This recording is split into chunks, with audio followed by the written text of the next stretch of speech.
Olá, seja muito bem-vindo a mais um Clube FI Entrevista. Eu sou Danilo Barbosa, sócio do Clube FI, Head de Research, e hoje nós vamos falar com uma pessoa que eu admiro muito do mercado de crédito, conhece muito também de fundos listados, toca toda a área de real estate na Valora, é o Alessandro Vedrossi, que é co-head, né, de real estate lá na Valora desde 2016. A área imobiliária da casa soma aí 5 bilhões sob gestão em 8 fundos listados e mais de 4 bilhões, quantos são?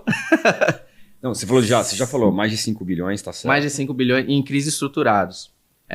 E o Vedrossi, ele tem mais de 25 anos de experiência no mercado de investimento imobiliário, securitização internacional, passagem pela Brookfield. Vedrossi, obrigado por estar aqui. Prazer. E esse papo eu acredito que vai ser muito bom, temos muita coisa para falar hoje. Obrigado pela oportunidade, Danilo, sempre um prazer estar aqui com vocês, sabe que eu sou fã aí do clube, todo dia eu acesso lá, você sabe disso, fico vendo chats lá, já fiquei sem dormir lá atrás, mas hoje já me chamaram de tudo aqui, né, nos blogzinhos da turma lá, então é divertido. Eu acho que o nosso papo aqui hoje é justamente para trazer não só esse panorama macro imobiliário, mas também trazer as polêmicas que o pessoal acaba falando lá, algumas inverdades, algumas provocações, e essa questão do fórum, dessa questão do anonimato que o YouTube também tem, os grupos de WhatsApp também, o pessoal acaba sempre levando mais as partes negativas, né, e as provocações. Claro. E aqui a gente vai trazer um pouco dessas provocações também no nosso papo. A gente vai tentar falar mais da parte de crédito, mas dentro da Valora a gente tem a parte de agro, tem os hedge funds também, então vocês exploram... Agro, infra, vocês exploram praticamente toda a gama de crédito. Crédito hoje na Valora a gente passou 24 bi e meio sob gestão. E na verdade desses 24 bi e meio, eu diria para você que basicamente quase tudo é crédito. A única coisa que a gente não faz crédito é dentro do imobiliário, que a gente tem alguma coisa de tijolo. E a gente também dentro do imobiliário tem uma carteira de fundos imobiliários, alguma coisinha de ações, e a gente faz alguma coisa de equity direto em projeto. O resto que a gente faz é 100%. Essa parte imobiliária de equity direto é um pouco mais recente, seria um pouco mais Não, recente. a gente faz dentro dos hedge funds, né? A gente coloca dinheiro em projetos residenciais, alguma coisa de galpão, tem algum equity em retrofit em São Paulo, então coisas como essa. Não, mas a questão, né, do que você falou de polêmicas e tal, não tem jeito, né? A gente hoje na Valora tem, basicamente, chegamos quase 1 milhão de investidores, né? Nos fundos imobiliários são quase isso, né? Mais de 800 mil, quase 900 mil. Então eu tenho orgulho de dizer que 1 a cada 4, 1 a cada 3 investidores de fundos imobiliários no Brasil tem um fundo imobiliário Valora, né? E aí não tem jeito, quando você tem essa quantidade de investidores, não dá para você agradar todo mundo, né? Então a primeira coisa que eu aprendi é essa, que não dá para você agradar todo mundo.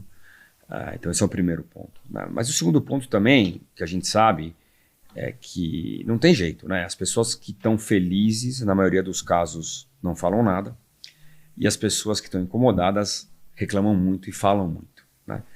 Mas de qualquer maneira, a gente tem que dar importância para todo mundo, e a gente aprende muito, né? Então não é simplesmente, o cara está reclamando, você esquece. Não é isso não. A gente dá importância, escuta. Claro que às vezes são comentários, acontece de ser comentário infundado, mas muitas vezes você olha, reflete, repensa, faz parte, né? A gente aprende muito também com isso. Então, acho que sempre é um processo interativo, sabe? Isso só dentro do nosso universo, né? Porque claro. Ações, praticamente isso não tem nessa profundidade. A questão de relatórios, poxa, se atrasou um dia do relatório, já tem bombardeando de e-mail. Não, cara, e a verdade é o seguinte, né? Por exemplo, eu faço questão de relatórios. Cara, é o seguinte, eu faço questão de escrever os comentários do gestor. Então, eu posso garantir para vocês que os nossos relatórios gerenciais, o comentário do gestor, sou eu que escrevo. Né? Então, cara, às vezes o relatório atrasa por uma questão de agenda minha, entendeu? Então, assim, cara, tem o lado bom e o lado ruim, né? Então, cara, beleza, às vezes eu tive um problema qualquer e o relatório, o bendito relatório atrasou por causa de mim, né? Então, é assim, querido cotista, né? Assim, infelizmente, você tem o lado bom de eu estar, né? De eu me comprometer. Só que às vezes, cara, Sei lá, aconteceu, atrasou, porque eu tive que viajar. Veio pro Clube Fim Entrevista fazer. Sei lá, cara, e atrasou o relatório por causa disso. Então, mas eu entendo também, não é só ansiedade não, cara. Eu tenho o meu compromisso mesmo de poder entregar as coisas na data, né? Só que ao mesmo tempo, poxa, não é que assim, eu tenho 100% do meu tempo só fazendo RI, cara. Eu divido tocando fundo, fazendo a gestão do fundo, faz parte, né? Você está muito próximo de todas as áreas, né? Claro, então vamos lá, gente, não é desculpa, pelo amor de Deus. É minha obrigação trabalhar 24 horas por dia, 7 dias por semana, né? Mas eu também tenho família, né? Não tem jeito. Então assim, mas de novo, não estou querendo dar desculpa não, é minha obrigação, é meu trabalho, né? O meu foco é esse. Mas às vezes as coisas atrasam por causa disso, né? Então, porque realmente eu dou importância para isso, eu quero mandar a mensagem certa através do relatório gerencial. Perfeito, e eu também costumo ler todas as cartas e acho que a carta, ela vale a pena você esperar sim, porque ali está a sinalização do gestor frente às preocupações de perfil de crédito, ele vai colocar ali, se tiver algum yellow flag, algum red flag, falar, olha, essa operação a gente está cuidando, teve essa JEC que a gente vai participar, então ali é a oportunidade do gestor se comunicar. E essa parte da carta do gestor, para mim, acho que 90% do que está escrito ali. Porque dá uma sinalização muito clara de como que está um fundo de dívida está performando e os fundos de tijolos também. Pô, saiu inquilino, entrou tal inquilino, a gente prefere lidar. E a maneira de você se comunicar com tanta gente, né? Então não dá para... Fazer uma linguagem super robusta. E vamos lá ao mesmo tempo também. Você não consegue ficar mandando informação, né? Primeiro a conta-gota e de maneira... não homogênea, correto? Então, cara, o lugar correto mesmo, cara, obviamente, né, depende da fato questão, relevante, fato relevante, comunicado ao mercado, mas sem dúvida os relatórios gerenciais. E entrando nessa parte macro, a sua carreira, ela cruza com a securitização internacional, você tem a parte de incorporação, crédito estruturado, e a gente tem vários ciclos de mercado que você está há 25 anos nessa na verdade, já passou 30, viu? Já passou? Cara, então, pois 30 anos. 30 já, cara. Entregando a idade aqui. É feio o negócio. Então, qual que é hoje, pro que você vê hoje de, poxa, a gente tem uma Selic patamares altíssimos, o IPCA zigue-zague, flutuante, que é difícil fazer qualquer leitura, e uma questão, tentar prever qualquer tipo de sinalização tributária, o manicômio jurídico a gente sobrevive, a gente teve recentemente, inclusive, discussões sobre isso. Quais aprendizados, né, que você traz, assim, eu sei que dá para falar 1 hora só disso. Claro. Mas quais aprendizados que você traz, o olhar lá fora, olhar aqui, para o que está acontecendo hoje aqui no Brasil, tá, dentro do seu universo, do que você acompanha dos seus setores? Vamos lá, eu acho que o único alento macro que a gente tem nesse momento é que o PIB está um pouquinho melhor do que a gente estava imaginando, vai. Então, o que é uma surpresa, né? Se você parar para pensar, porque com a Selic desse tamanho, o país continuar crescendo é surpreendente, né? Você imagina se a gente tivesse com esse cenário, né? E a inflação acho que está alta, né? Mas ela está sob controle, vai. Alta ainda sob controle. Mas realmente o PIB está surpreendendo. Não que ele seja maravilhoso, não é isso. Mas você imagina se o PIB já fosse de meio. Aí realmente a coisa estaria um desastre, né? Então acho que é o único alento, né?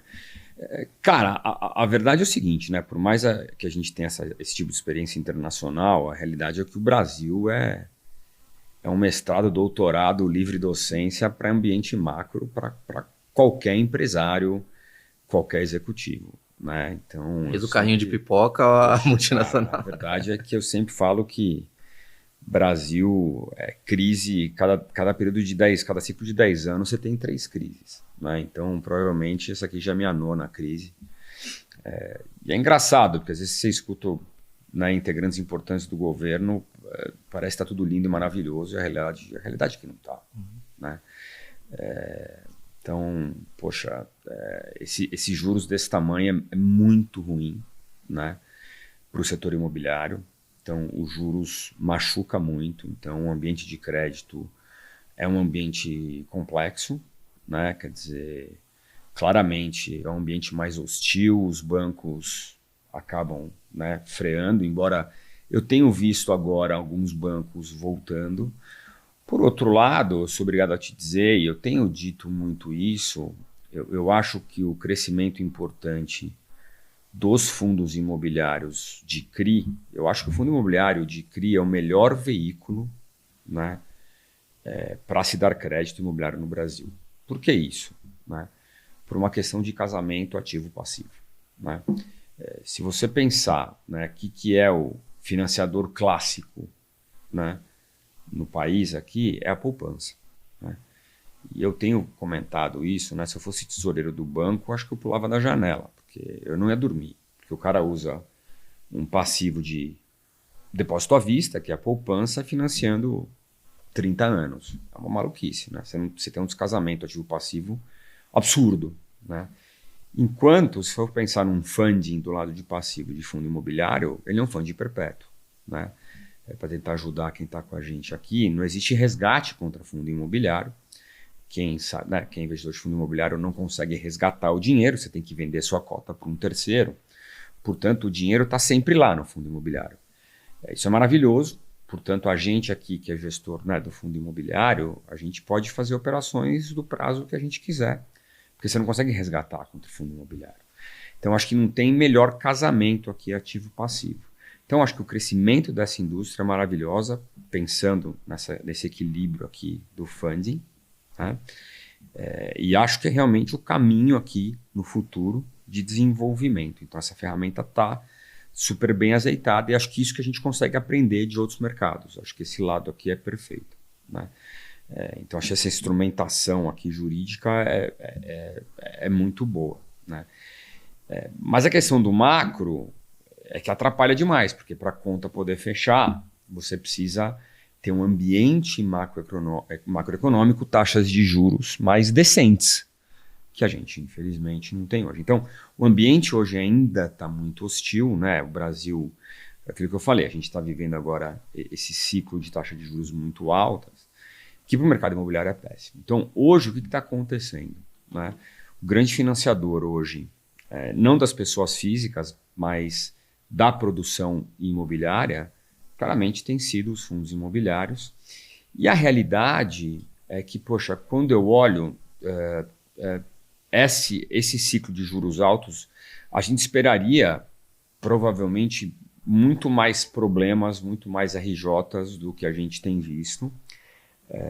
Poxa, se você olhar o ciclo de crise passado, muita empresa teve muito problema. E aí talvez, eu estava até participando de uma discussão outro dia, eu acho que um dos motivos, talvez, que a gente tem visto, né, talvez um número menor de problemas hoje, é que antes, talvez, a vasta maioria dos financiadores eram bancos. Hoje a gente tem, não que a gente não tenha, a gente continua tendo, mas hoje a gente tem o mercado de capitais entrando em uma penetração um pouco maior, e acho que o fato de você ter hoje o mercado de capitais, acho que existe um pouco mais de flexibilidade com esses veículos. Você tem mais margem de manobra para poder ter uma renegociação, você tem mais margem de manobra para poder dar mais prazo. Porque no final do dia, qual que é a realidade, né? O que quebra uma empresa, muitas vezes, não é o cara ter prejuízo, é falta de dinheiro, certo? Então, cara, se você tiver um pouco de paciência, der mais prazo, conseguir renegociar, cara, isso faz parte, porque o cara às vezes precisa do quê? De tempo, certo? Então, eu acho que isso... Para desenvolver a operação Para poder desenvolver a operação, poder dar mais tempo. Então, cara, isso acontece, né? Então, eu de novo, né? Eu acho que, de novo, essa questão do ciclo alto de juros, quais são as questões? Claro, o cara tem uma carga de juros mais alta, mas também o que acontece? A velocidade de vendas dele pode cair, certo? Às vezes as pessoas que iam repassar, você pode diminuir o ciclo de repasse, embora não necessariamente está vendo isso acontecer. A obra demora mais. A obra, essa é uma questão, né? Uma questão que às vezes a gente não conversa muito, e eu tenho escutado muito isso, tem gente que está com dinheiro para acabar a obra, o cara não consegue acabar a obra por falta de mão de obra. Né? É interessante. Estou ouvindo muito falar disso agora. Pois é, cara. Danilo, um efeito perverso, tá, desse excesso de programas sociais no Brasil é que, cara, as pessoas ficam amparadas nos programas sociais e não estão querendo, né? E fazer trabalhos que antigamente eram, que hoje ainda são considerados trabalhos de segunda classe, por exemplo. E, cara, a gente vai precisar ter uma revolução no que é a indústria imobiliária, né? Na questão da indústria da construção civil, não da indústria imobiliária. Então a gente vai precisar, cara, na verdade, mecanizar mais, automatizar mais a indústria. Que a gente tem visto isso. Óbvio que a indústria hoje ela é muito mais automatizada do que era há 15 anos atrás, do que, obviamente, muito mais do que era há 30 anos atrás. A gente vai precisar cada vez mais, cara, olhar do que é hoje a indústria lá, mercados muito mais desenvolvidos, entendeu? E por que é isso? Cara, porque antigamente você conseguiria trazer uma mão de obra barata, que hoje você não consegue mais. Então, cara, você vai precisar ter uma revolução aí no que é o canteiro de obra. O canteiro de obra hoje ele é muito mais industrializado, entre aspas, do que era antigamente, só que, cara, você vai precisar ser muito mais ainda. Então, esse tipo de coisa vai ser uma revolução, né? Então, a gente vai precisar o quê? Encurtar o prazo de implantação dos projetos, vai acontecer isso, né? Aumentar a velocidade de venda também? É um processo, cara. Né? Cara, a velocidade de venda, eu acho que isso, de novo, se você conseguir um financiamento da construção, eu acho que essa necessidade ela fica menor, né? Porque no final do dia, qual que é o ponto mais importante? Você conseguir ter dinheiro para poder financiar o comprador. Eu acho que se o incorporador tiver a tranquilidade de que existe financiamento a longo prazo para o comprador, cara, financiar a obra não é um problema, cara. Porque o mercado de capitais está tranquilo, o dinheiro tem dinheiro para financiar. Acho que e o dinheiro volta, né? O dinheiro volta. Acho que o grande problema hoje, cara, é o custo do dinheiro. E o problema não é o custo do spread, tá? O problema não é o spread. O spread é baixo, cara. E se você comparar, você me perguntou, né? Como é que você olha comparando... Cara, eu trabalhei financiando projetos nos Estados Unidos, no México, no Chile, tá bom? Brasil, obviamente.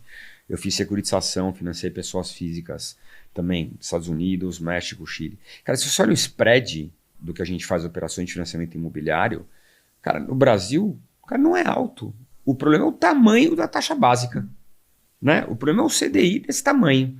Então você fala assim, cara, empresta o dinheiro para o cara financiar para CDI mais 3 a 6, cara, não é caro o 3 a 6. O problema é o 15, não é o 3 a 6, entendeu? É o que está antes. O problema é o que está antes, cara, né?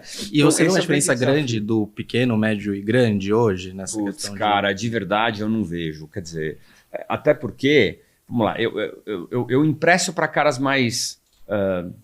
o grande é um pouco mais difícil. Mas vamos lá, entre nós aqui, né?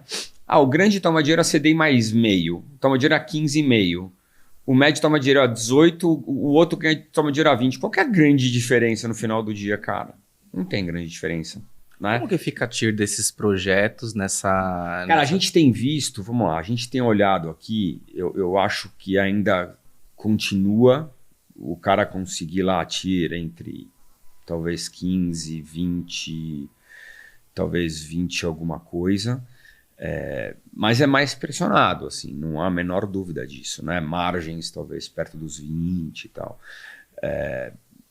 Mas acho que tem que ser coisa boa. Eu acho que ainda tem algumas safras que... De novo, a gente ainda tem visto empresas que estão trocando dinheiro, muitas vezes, né? Faz parte. Precisa entregar os projetos também, entregar os projetos, você tem uma safra mais antiga e etc, etc. Mas... De novo, eu sempre brinco que muitas vezes o dinheiro mais caro é o dinheiro que você não tem. E o investidor, ele olha esse patamar de juros e fala, poxa, o juro alto vai me remunerar mais, a Selic alta, você tem o VGIR que está com CDI, o VGIP com IPCA, duas estratégias que são paralelas, elas correm junto já há bastante tempo. Sim. E ele fala, pô, no CDI alto eu vou ganhar aqui, vai ser muito bom para mim, mas você tem que lembrar que tem um cara lá, né, que tá pagando e ele tem um projeto por trás disso e ele tem as questões de fluxo de caixa da empresa dele que vão te remunerar. E se esses juros tá alto, pode chegar em um momento que ele pode ter que se sentar com você e ter uma conversa difícil. Então, acho que para o investidor falta um pouco desse entendimente. Ou você acha que não, o investidor sabe que isso é prejudicial, que esse nível de yield, talvez para... A gente tá vendo nível de yield, dentro, na minha visão, tá? De analista. Yield de papel acima de 12, 13, fundo de tijolo pagando 0,8. Yield alto se você olhar a estratégia imobiliária, o que a proposta da estratégia imobiliária para tijolo você deve ser ganho de capital, yields muito altos. E pode ficar uma falta de costume, né? Ele fala, pô, na pandemia tava pagando menos poupança, então... O que é minha opinião, assim? Vamos lá, né? Vamos falar do Vegir, por exemplo, né? O Vegir é um cara que historicamente sempre pagou CDI mais 3, líquido acima de CDI mais 3. Cara, se você olhar o Vegir, nos últimos 12 meses ele tem pagado um CDI mais 2,5, 2,40. Por quê? Porque claramente eu estou mais avesso ao risco. Então, eu na média, caiu o spread médio das operações do Vegir, porque eu estou mais avesso a risco. Então, cara, não dá para você colocar esse negócio no investidor. Esse é meu papel. Não adianta, cara.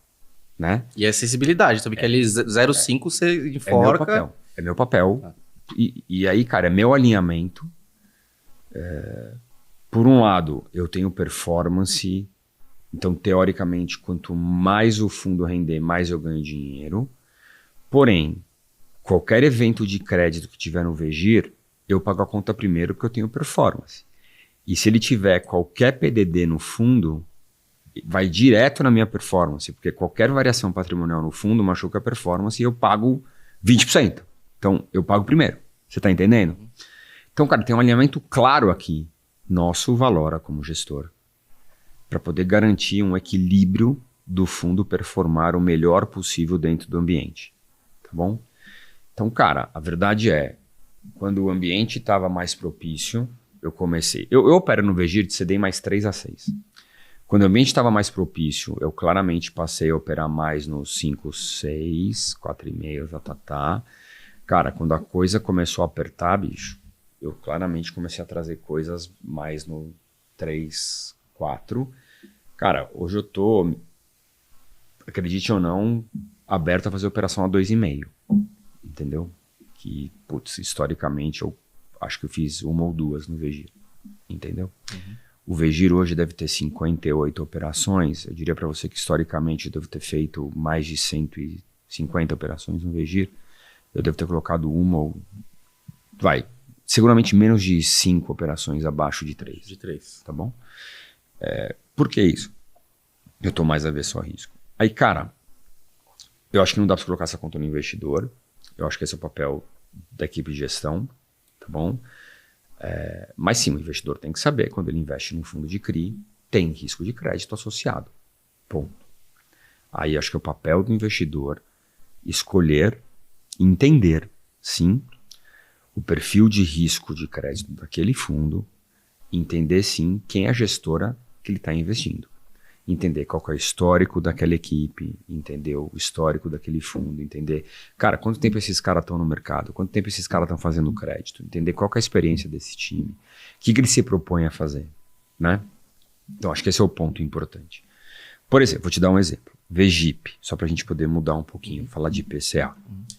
Cara, a carteira do VGIP hoje, se você olhar em termos de cupom, na média, tá IPCA mais 8,5. Market to market, marcação ao mercado, tá IPCA mais 10,5. Isso ocorre, só para dar uma explicação, por Claro. conta... você tem o fundo, ele compra o crédito a um preço e você tem a oportunidade de operar o fundo, né? Você tem a oportunidade de comprar as cotas que atualmente estão descontadas e você aumenta a sua rentabilidade porque o fundo vai estar pagando a mesma coisa. Então, Não, aliás, o market to market no PL do fundo. no PL, exato. No PL do fundo. Isso, esquece que o fundo tá tradando 5% de desconto. Tá, certo. Só pra deixar claro. Tá. Você deu um passo atrás, tá? Market to market no PL do fundo. Sim, sim. Eu não tô nem falando que o fundo tá descontado. Só pra deixar claro. Curva de juros, você tá falando de Curva de juros. Eu hoje não consigo fazer uma carteira com a mesma qualidade de crédito do VGIP a 10,5. Eu não consigo. Por quê? Cara, porque eu não me sinto seguro, tá? Hoje eu diria para você... E só dando mais um passo atrás, o que você está falando é que você estrutura o CRI e o CRI ele tem um preço a mercado. Tem um preço a mercado hoje... O mercado hoje é mais alto do que... É mais baixo. Mais então, baixo, é o seguinte, desculpa, mais baixo na média, a carteira do VGIP hoje tá a 10,5. Ah, 10,5, tá. Hoje, cara, eu diria que para fazer uma carteira igual do VGIP, ela variaria entre 8,5 e 10,5. Então, na média, seria um 9,5. Tá bom? Cara, então o que acontece? Por exemplo, eu vejo hoje a galera fazendo crédito imobiliário IPCA mais 12, eu não me sinto confortável. Mas você fala assim, tipo, Vedrossi, espera um pouquinho. O NTNB tá 7,5, 8. Você está fazendo crédito lá, CDI mais 4, 5, 8 mais 4, 5 dá 12. Cara, não é o mesmo credor. Acredita em mim, não é o mesmo credor. Tô te falando aqui, cabelo branco. Mentira, cabelo branco não. Eu não pinto, tá? Mas a barba é branca. Deixei crescer. Cara, eu nunca usei barba na vida, tá? Cresceu pra caramba eu tô usando barba faz... Caraca, faz 1 mês e meio. Começaram a aparecer uns pelos brancos aqui, caraca. Não, mas é o seguinte, cara, não é o mesmo credor. E eu realmente não faço crédito imobiliário a 12, porque é outro tipo de credor. É um credor mais, na minha opinião, mais high yield. Um cara que eu não gosto de fazer negócio. Tá? Quem seria esse cara? Só pra gente... É um cara mais estressado, é um cara mais término de obra, ou é um cara mais de loteamento, loteamento não performado, um cara não óbvio. Então assim, cara, é um tipo de cara que eu não consigo dar dinheiro. É um cara que eu não me sinto confortável, cara, não adianta. E, meu, assim, eu tô nesse mercado faz muito tempo, entendeu? É um cara que seguramente a gente fala não. Assim, quando chega, a gente olha, a gente discute. Eu não consigo dar dinheiro, então não adianta. Então, cara, o VGIP, por exemplo, é um cara que eu tenho renovado, né? Mas o tipo de crédito que eu faço lá hoje, por exemplo, o que acontece? Óbvio, eu tenho trazido créditos lá no máximo a 10,5, 10. É isso que eu tenho feito lá, tá bom? Então, olhando um pouquinho o que você estava falando, tenho visto fundos novos, papapá. O que é a coisa que me preocupa? Cara, por exemplo, a gente tem feito agora coisas novas que a gente tem feito. A gente saiu com um fundo, esses renda mais, a gente fez um cota única que vai pagar CDI mais 2,5, legal, tá funcionando. Vou fazer agora uma estrutura senior sub, entendeu? Que a gente deve fazer uma sem ser listado, né? Tudo. Tudo é uma estrutura meio que curta, setipada.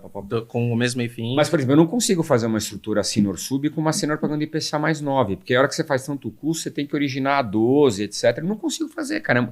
Eu acho que é um risco de crédito muito alto. Então, eu acho que isso que o investidor tem que tomar cuidado, cara, tem que entender, né? Esses big numbers na cabeça também. Porque a não ser, cara, que o gestor seja muito claro e fala, não, eu tô fazendo um negócio com uma característica mais high yield, pro cara ter noção do seguinte, meu, legal, então tenha claro na sua cabeça que vai ter um risco de crédito associado, que realmente esse negócio pode ter um tipo de problema de crédito, então o cara tem que ser justo com você, entendeu? Então tem que mostrar uma pulverização. Porque daí, por exemplo, vai ter X ativos, uma concentração máxima tal, porque, cara, o cara tem que entender que em algum momento esse negócio vai dar uma dor de barriga. Não adianta, né? Especialmente no mercado um pouco mais estressado, né? Então, cara, eu acho que assim, a gente opera, né, num ambiente onde, primeiro, não é para dar dor de barriga se der. Cada CRI está muito pulverizado e, além disso, você tem uma concentração máxima dentro do fundo para que justamente se der um problema, além do próprio que está pulverizado, o tamanho daquele negócio... né, esse é o tipo de equilíbrio que você tem que encontrar, que é justamente você olha, VGIR, eu tenho hoje 58 créditos, VGIP, eu tenho mais 50 créditos. Então assim, esse é o tipo, né, de fundo que a gente gosta de fazer. E uma originação mensal de uns 100 milhões por Cara, 50 milhões. Eu faço todo mês mais ou menos 100 milhões por mês, tá bom? Eu faço entre 1 bi a 1,5 bi ano. Tá bom?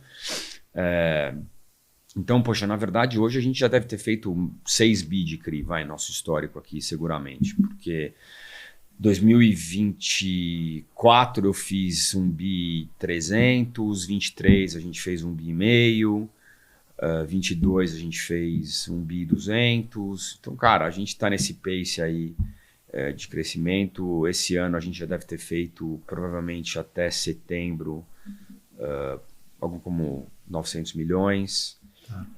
Então, assim, mais ou menos esse pace que a gente tá fazendo aí. Tá? E aí, assim, entrando um pouquinho agora nas polêmicas, que eu falei, Vedrossi, a gente tem polêmica, pode falar? Ele falou, cara, tô peito aberto, kimono Falei, no aberto. máximo, isso é coisa de carioca, kimono aberto. Kimono aberto. Mas eu falei, no máximo eu não respondo, né?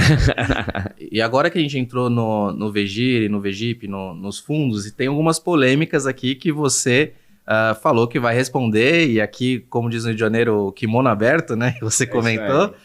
Que estão ocorrendo no fóruns, grupos, notícias que saíram de incorporadoras recentemente, que eu posso citar aqui o caso da Helbor, também teve alguma questão de Tecnisa e Gafisa, são incorporadoras que não são pequenas, né? Então toda vez que ocorre algum caso, alguma notícia que vem à tona da Helbor, que também foi uma coisa um pouco maior, que teve renúncia, né, de CFO, se não me engano, e as pessoas já começam a fazer as buscas, quais fundos que são mais impactados, e a gente vê uma concentração.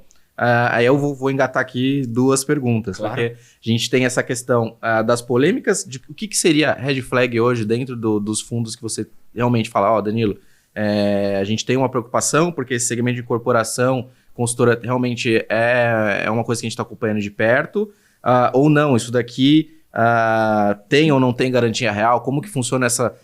Dentro do VGIP também, a gente tem uma percentual dos dois fundos que tem uma parcela que não tem garantia real. Como que você lida com essa questão na parte de estruturação, acompanhamento e resposta, né? Porque ela tem que ser rápida, você tem um papel, às vezes você tem que vender ou negociar, ou fazer parte daquele comitê para tomar alguma decisão. Deixando claro, quer dizer, eu acho que dando um passo atrás, né?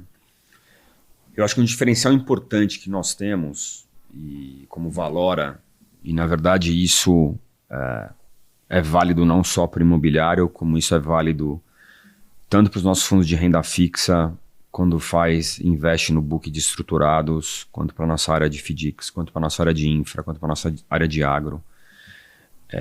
A gente tem uma visão um pouco mais holística de gestão, que a gente acredita que quando a gente faz estruturados é importante a ponta da originação e a ponta do acompanhamento, né? Então, gestão, na nossa visão, é um tripé que engloba originação, obviamente, seleção de ativos, estruturação e monitoramento e acompanhamento, né?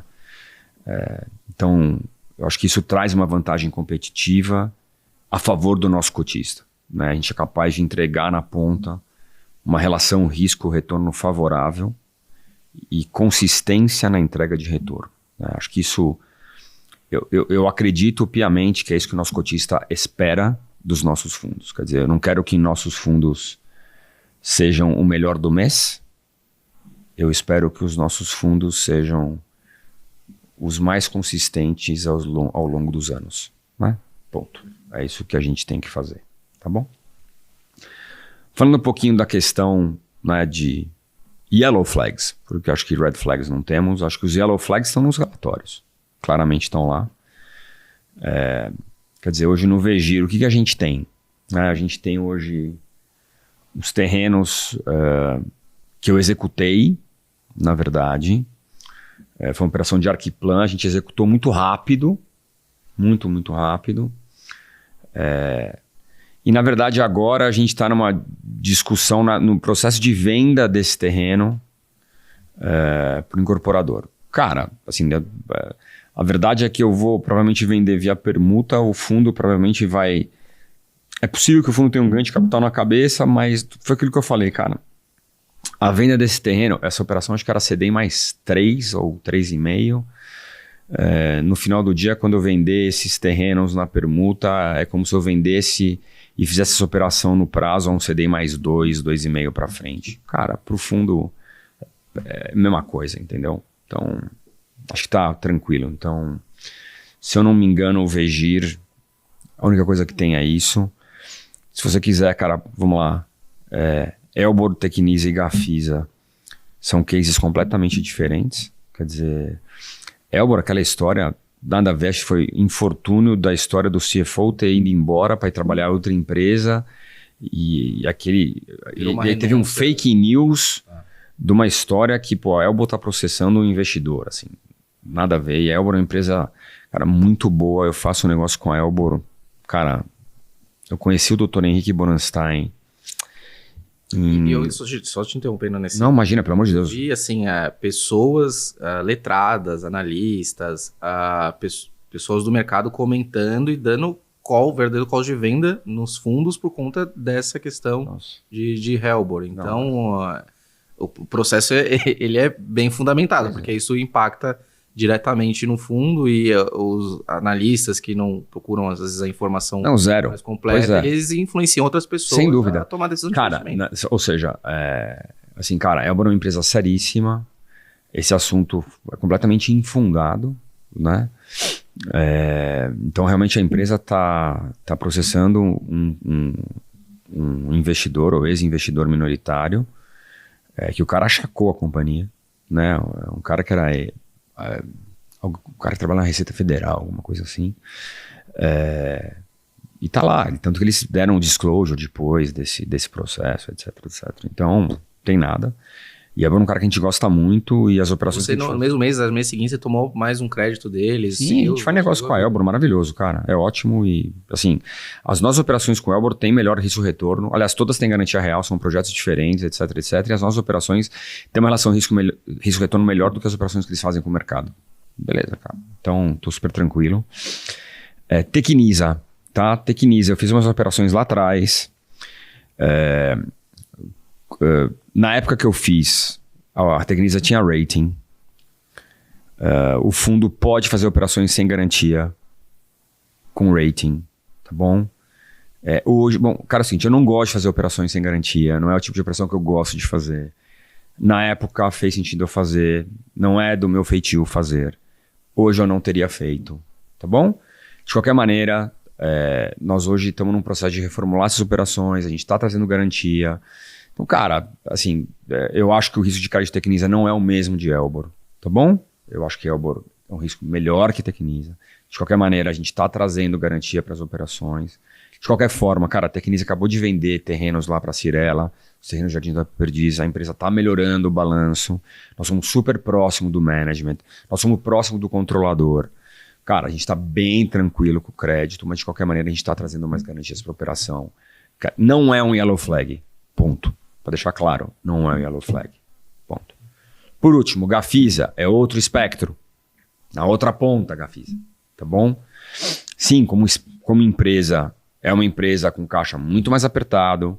Verdade. De qualquer maneira, cara, todos os projetos, todas as operações que a gente tem com a Gafisa são operações de muito, muito boa qualidade. Nós temos apenas os melhores projetos da companhia em garantia. Cara, é um negócio que a gente está extremamente próximo, né? Varandas, tua cara comigo, você conhece bem. Cara, tá com a companhia 2 vezes por mês. Cara, então é o seguinte, é um negócio que a gente tem um spread muito bom, é um negócio que traz muito accretive pro fundo, é muito bom para os nossos cotistas. Cara, faz parte do equilíbrio do portfólio, tá? Também não é um yellow flag, só para deixar claro, do de crédito. Dá trabalho, faz parte do monitoramento, a gente está muito em cima, também não está no bucket de yellow flag. Só para deixar claro. Ponto. Voltando. VGIP. Eu tenho também, está no relatório Manhattan, né? Esse sim é yellow flag, esse sim a gente está tendo uma discussão, né? Talvez eu parta para alguma coisa lá de fazer algum processo. Então hoje a gente está sem receber juros, a gente tem lá bastante garantia. Então a gente está numa discussão lá. Talvez, cara, eu possa executar, fazer uma dação em pagamento. É possível, né? Posso garantir que a gente não vai perder dinheiro. Ponto. Tá?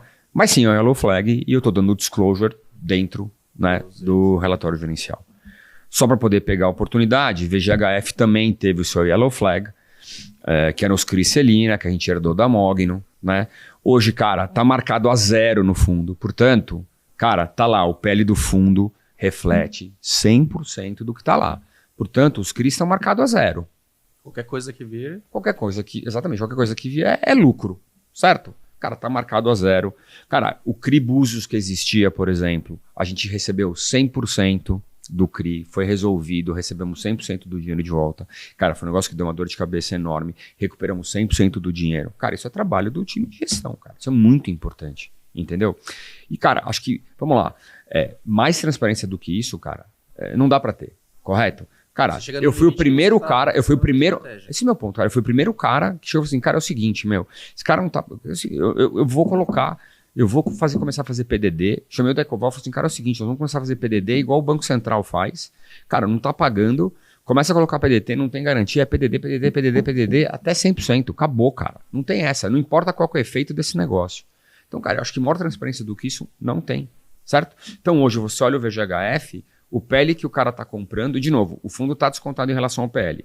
Não importa, mas o PL que ele tá comprando já reflete. Então, não tem problema. Então, ele deixou de ser... Vamos lá. Deixou de ser um yellow flag. Tem esse fundo aqui, high yield. Ele tá com 7% do problema. É o que ele faz a conta. Pô, tá 15 de desconto? Na verdade, o desconto é 7, não é 15. É isso. Então, meu ponto é o seguinte. Qual que é o yellow flag? Não tem o yellow flag. Porque hoje é zero. Então, ele não tem mais o yellow flag lá dentro. Você concorda comigo? Então, ele tem esse ativo lá? Tem. Qual que é o valor desse ativo? Zero. Perfeito? Então, cara, é isso que eu tenho hoje. Óbvio, pô, Vedrossi, você tem uma... às vezes você pode ter uma necessidade de ter uma renegociação aqui e acolá. Cara, às vezes tem. Cara, faz parte. Meu, óbvio que no ambiente de crédito desse, cara, você precisa ter flexibilidade, cara. Faz parte, entendeu? Por exemplo, eu dei disclosure dentro do VGHF. Eu comprei participação de equity em alguns projetos da IU, por exemplo. Cara, para poder... Cara, resolver, ajudar, poder colocar equity na companhia. A companhia saiu com uma JV agora há pouco. Cara, faz parte. A gente entrou, poder ajudar. Cara, a empresa teve um soluço de caixa. A gente...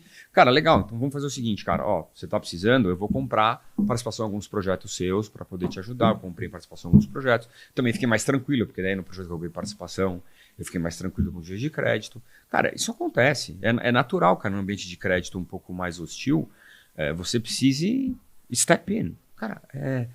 Cara, o importante é o seguinte, quem tem essa flexibilidade, essa tranquilidade, e você consegue olhar o mercado, né, com conhecimento e justamente poder agir rápido.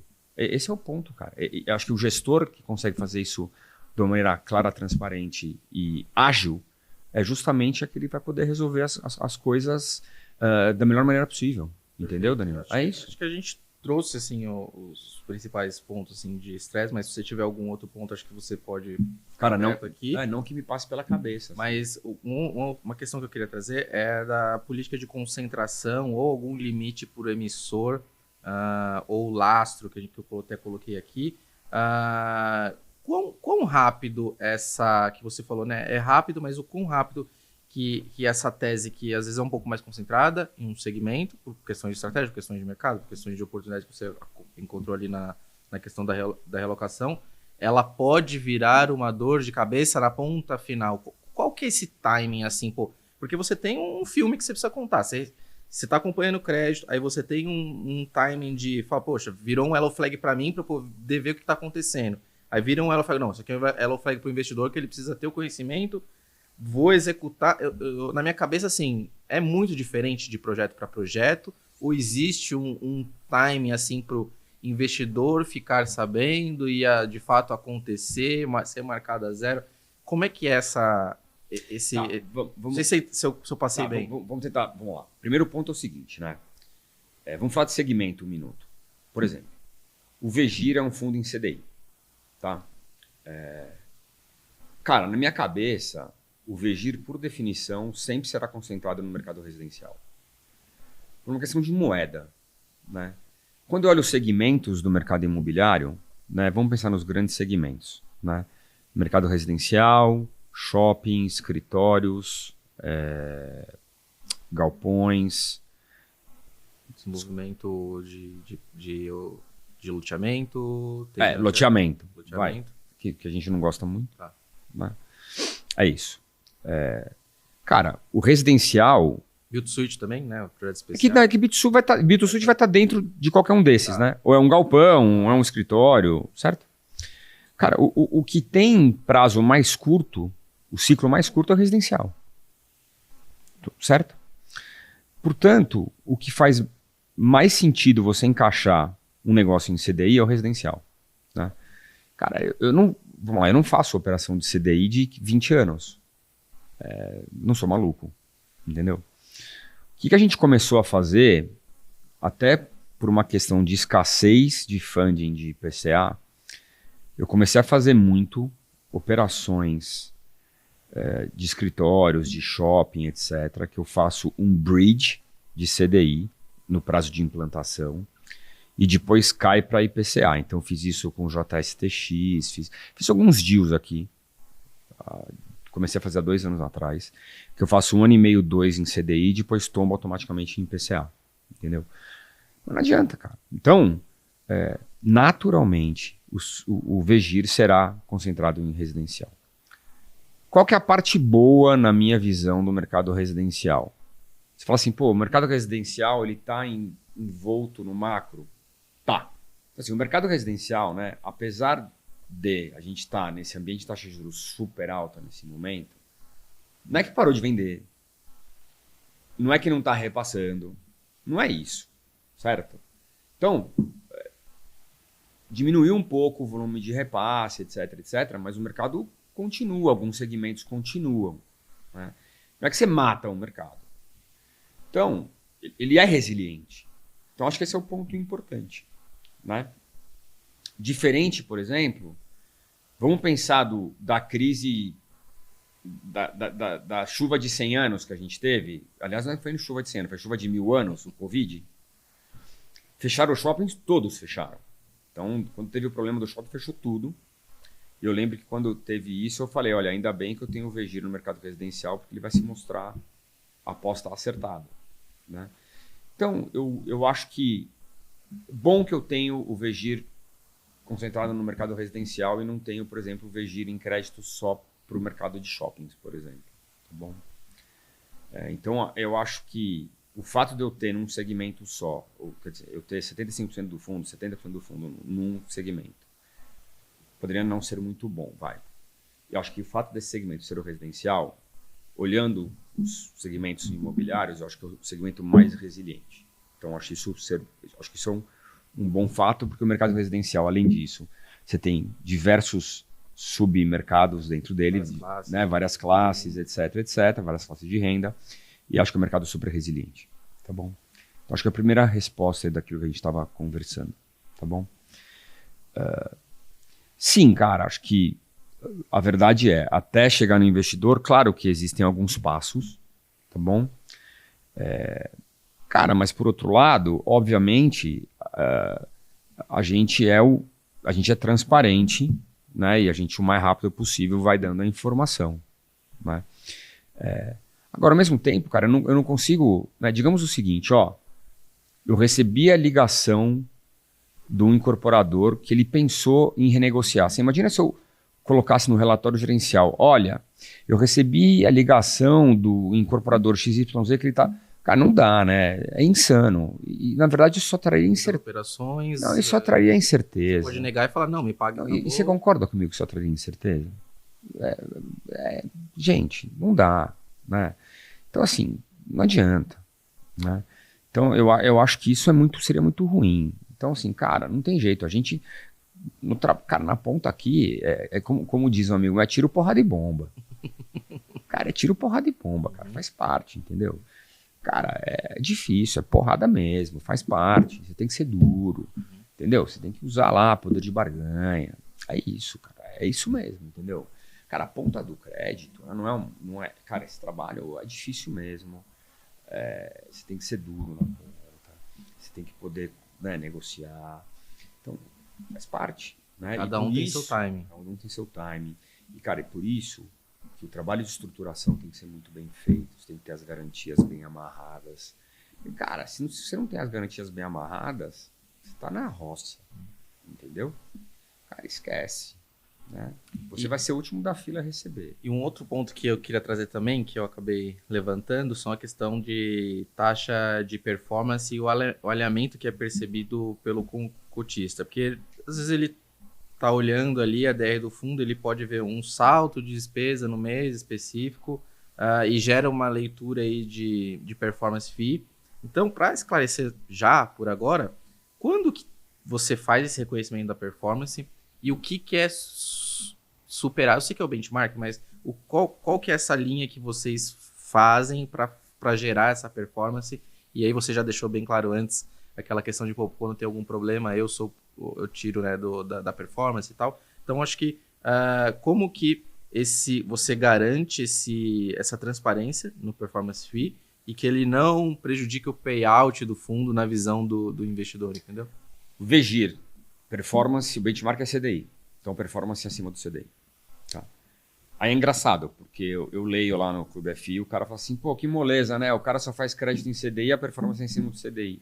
Vocês sabem o trabalho que é a gente originar a operação em CDI no mercado que ele é eminentemente só IPCA? Cara, dá muito trabalho isso. Tanto que só tem 2, 3 fundos que são dá muito trabalho, vocês não têm ideia. Né? Mais fácil, o by the book seria o IPCA. Claro, é muito trabalho, gente. Então, cara, porque a gente fez um fundo que é só CDI, então, e eu me obrigo a fazer só CDI em cima dele. Então é isso. Né? Então, o benchmark é CDI, então o fundo entrega em cima de CDI. O que eu faço, na verdade? Né? A performance é semestral, a gente busca guardar uma reserva no mês a mês. Então, no mês a mês eu faço a conta. Eu sei quanto é a performance todo mês. Eu busco reservar todo mês. Então, por exemplo, eu estou distribuindo, eu achei que distribuí 13 centavos no mês passado. Normalmente, eu guardo já uma reserva de distribuição para performance. E aí, todo semestre, eu distribuo a performance. Então, quando eu faço... Tanto que você não tem soluço na distribuição de junho e na distribuição de dezembro. Justamente... Por conta desse fato. Por conta disso. Então, se você olhar... Cara, o fundo normalmente ele está distribuindo... Uma coisa que eu aprendi, o VGIR, vamos lá, é bom lembrar isso, né? Ele é CDI, CDI é dias úteis. As pessoas esquecem disso, juros é dias úteis. Cara, fevereiro e março tem um gap enorme de dias úteis. No começo, lá atrás, eu distribuía por dias úteis, as pessoas ficavam malucas. Aí eu normalizei a distribuição. Então hoje eu estou patamarizando. Então, antes eu estava no 10, o CDI foi subindo, eu estava no 11, depois 12, agora eu estou no 13. Eu não sei se eu vou conseguir subir para 14 ou não, tá? Não lembro de cabeça. Eu distribuí 14 em algum mês esse ano, aí depois veio para 13 e eu consegui distribuir. Então, cara, por exemplo, digamos que eu mantiver 13, tá bom? Quando chegar dezembro, então, digamos que eu mantenha 13, por hipótese. Mesmo com a performance, dezembro, eu não vou cair para 12, porque eu vou manter 13 mesmo, tá bom? A não ser que o CDI caia, tá? Então, apesar da performance, eu vou manter o 13. É isso. Beleza? Então, eu já vou eu já vou acumulando no mês a mês para poder garantir que... Linearizar. Realizar, tá?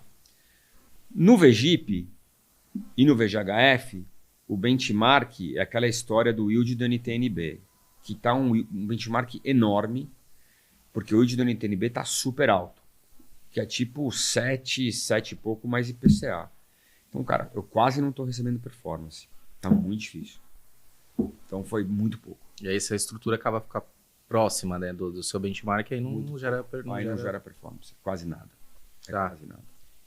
Eu queria também falar um pouco... O que eu trabalho meio de graça, porque hoje em dia, só para vocês entenderem, gente. Da taxa e da administração. Numa gestora como a nossa, quase isso. É óbvio que hoje, cara, de novo, a gente já está com 24, quase 25 bi, você começa a ganhar escala, tá? Mas eu diria para você o seguinte, só para vocês terem ideia, a gente hoje tem 106 pessoas na gestora. Meu time imobiliário, eu tenho 35 pessoas. Eu tenho hoje 12, 13 pessoas fazendo acompanhamento dos projetos, das operações na ponta. Eu tenho um middle office, back office de securitizadora lá dentro, tá? Eu tenho um controller operacional e um controller financeiro dentro do time imobiliário, tá? Que reportam direto para o Varandas. Por quê? Porque eu preciso fazer monitoramento bem feito para garantir... Cara, a gente é muito proativo nas operações. Cara, eu não economizo em capital humano. Acho que é importante dizer isso, né?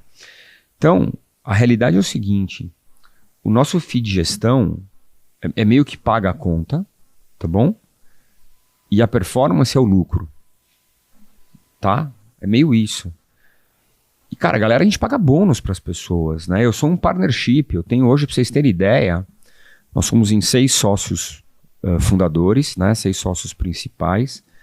E, além disso, eu tenho mais 19 pessoas dentro da gestora, que juntas têm mais 20% do capital da gestora. Porque a gente é um partnership. Então você pega, por exemplo, segundo os caras do imobiliário, o Renato Ventura, que é nosso cara de originação. O Renatão hoje tem 2% da Valora. Apesar dele ser o nosso cara de originação, ele ganha dinheiro com o lucro do negócio. Ele não ganha dinheiro enquanto ele origina. Então, se tem um problema qualquer de crédito, cara, ele tá lá para ajudar a resolver. O Vitor, que é meu head de estruturação, tem 2,1%. O LG, que é o nosso cara de tijolo, tem 0,5% da Valora hoje. Cara, é assim que você alinha as pessoas. É assim que isso que o cotista tem que entender, cara. Isso que faz diferença o cara investir no fundo da Valora. Os caras que estão lá, nada, pelo amor de Deus, nada contra as pessoas serem funcionárias, não é isso, tá? Você tem uma competição ferrada do mercado, pessoas específicas, ali o mercado imobiliário não é um mercado gigantesco. Eu vou te contar uma história, cara. Aconteceu isso ontem, só pra você entender. Eu vou fazer uma oferta agora, em novembro, de novo. A minha RI, a Carol, chegou pra mim e falou, Vedrossi, eu já perdi 2 férias esse ano. 2 férias por causa de oferta. Eu não posso perder outras férias. Falei, Carol, beleza, cara. Vai, tira férias. Relaxa, eu mato no peito. Eu tô indo viajar agora. Eu volto, pode deixar, eu começo o roadshow. Você volta quando? Não, eu volto dia 11. Tá bom, Carol, vai tirar férias, meu. Beleza. Passou 10 minutos. Ela virou sócia esse ano, a Carol. Tá? Virou sócia. Passou 10 minutos, ela me mandou um WhatsApp. Vedrossi, cancelei minhas férias. Fica tranquilo, eu comprei minha passagem com milhas. Eu vou ficar. Sabe por quê? Porque ela é sócia, cara. Ela tá 100%. No jogo, né? No jogo, cara. Sabe o que eu vou fazer? Eu falei, cara, beleza, nós vamos reembolsar, nós vamos resolver só as milhas, fica tranquilo. Só que eu senti, cara, ela é sócia, ela tá no game, cara. Uhum. Isso que é compromisso, isso que é comprometimento das pessoas, entendeu? E isso é a Valora, a gente é um partnership. Então é isso que você, que investe em fundos da Valora, compra, tá com a gente, entendeu? É o compromisso de todo mundo que tá lá pensar no cotista. A gente só tem um cliente lá dentro. A Gafisa não é meu cliente, a Elbro não é meu cliente, a Tecnisa não é meu cliente, entendeu? A Alpha Realty não é meu cliente. Esses caras são meus parceiros de negócios. Eu tô fazendo negócios com eles pra quê? Pra trazer o melhor produto pra quem? Pra quem tá aí. Pra você, cara. Entendeu? Acho que esse é um ponto importante, Danilo. Não, é perfeito e... Desculpa, sem que me amarrar, senão a gente Não. vai embora amanhã, cara. Perfeito, acho importante trazer esse esclarecimento, principalmente porque a gente tem o cenário de questionamentos, então tá aí toda a resposta do Vedrossi sobre a estrutura da Valora, mas eu também queria trazer alguns pontos de como o mercado vem se adaptando e queria ouvir a sua visão sobre alguns mecanismos, né, de que os fundos estão crescendo hoje também, sobre fusões dentro da mesma casa, pegando outras casas, e a questão de recompra de cota também que eu queria trazer, se vocês estão olhando isso. Então, esses novos, você vê outro novo mecanismo para navegar, né, nesse mercado. As gestoras estão convocando várias AGs para modernizarem os regulamentos, para flexibilizar essa questão de investimento. Você tem fundos de estratégias específicas, mas você também tem fundos que podem investir em várias outras dessas casinhas já muito bem separadas.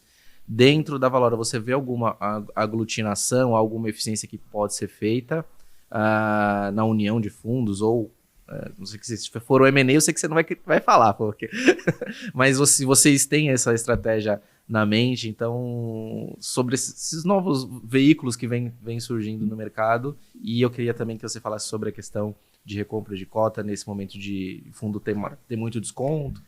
Bom, vamos lá, nós somos o primeiro a criar o hedge fund, né? E aí, quando a gente comprou a Mogno tinha um FOF. Eu sempre falei que eu acho o veículo FOF ser um produto listado, acho ruim. E aí o que a gente fez foi incorporar o FOF dentro do nosso hedge fund. O que está acontecendo hoje na indústria? Todo mundo que tem um hedge fund, nem que seja setipado, está incorporando o seu FOF, nem que seja enorme o FOF, está incorporando o FOF dentro do hedge fund, né? Tanto que hoje no IFIX... Matar preço médio, para poder... Cara, foi o que a gente fez, né?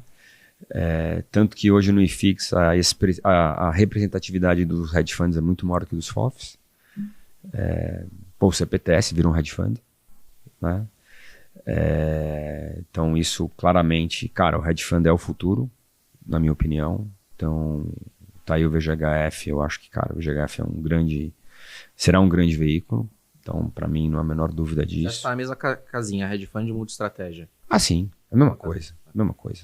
Hedge fund é um nome sexy que eu apelidei lá atrás e beleza. É isso. Então, acho que esse é o primeiro ponto. E, cara, o problema do FOF simplesmente é que o cara se prende.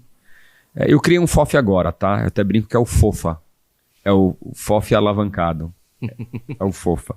Que no final é um hedge fund alavancado, que a gente pode fazer crédito também. A gente tomou um investidor institucional sênior. Estamos fazendo a estratégia.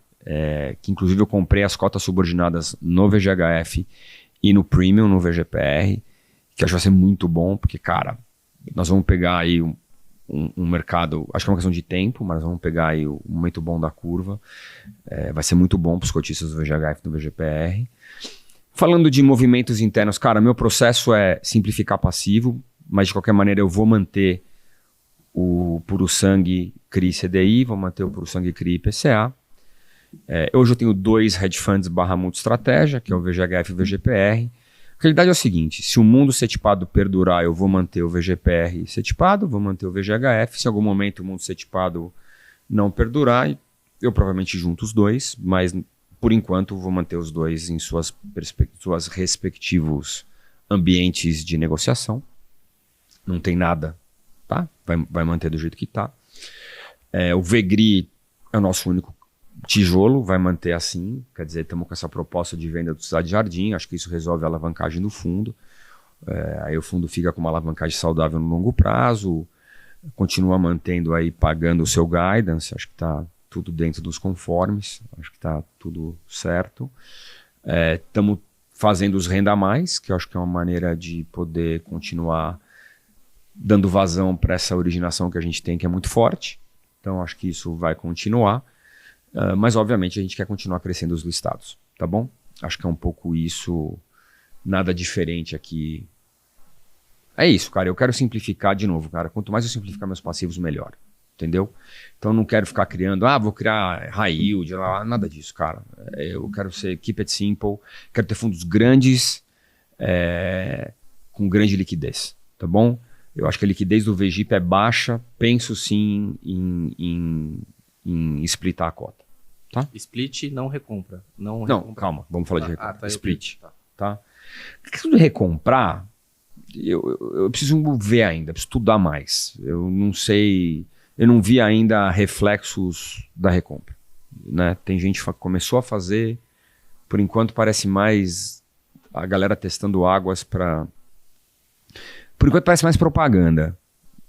Pelo amor de Deus, Red... Maurão aí, André, não fiquem bravos comigo, não é isso não. Eu espero que vocês sejam extremamente Mas cuidado, você fala um negócio exitosos. Aqui, sai um valor... Não, pelo amor de Deus, tenho respeito, cara, pelo amor de Deus, respeito enorme por eles. E não, espero que vocês sejam extremamente exitosos. Isso, no agro também estão fazendo? Não, espero que sejam extremamente exitosos, porque, cara, se der certo, eu vou fazer também, cara. Nada se cria, tudo se copia.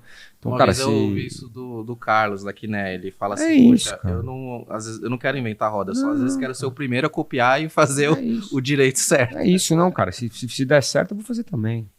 Se ajudar a subir o valor da cota, for benéfico para todo mundo, nós vamos fazer. Não tem por que não, entendeu, cara? É isso. Mesmo que isso encolha o fundo, pois não tem problema. Da indústria Não tem problema, cara. Porque vamos lá, é muito simples, cara. Eu recebo taxa, meus fundos todos estão no IFIX. Eu recebo taxa de gestão pelo valor de mercado, correto? Então não tem problema se eu perder PL, cara, certo? Então se isso for benéfico para todo mundo... Não é um percentual relevante, você vai perder parte do fundo. Tudo bem, cara. Desde que volte o preço amanhã, vai me ajudar a gente poder crescer o fundo amanhã, não tem problema nenhum.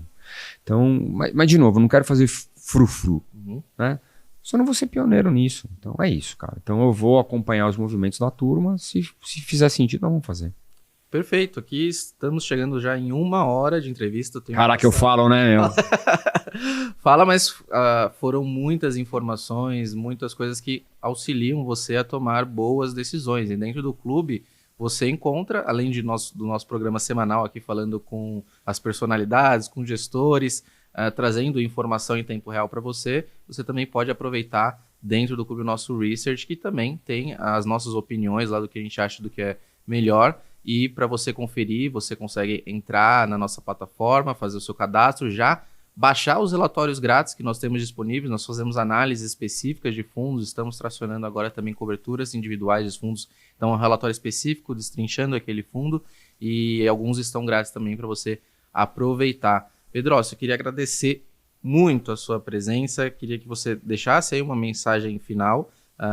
Essa pergunta eu odeio receber, mensagem final, considerações finais, mas eu sempre faço aqui, então... Pelo menos você vai pedir para eu indicar um livro, vai, cara. Pô, menos mal.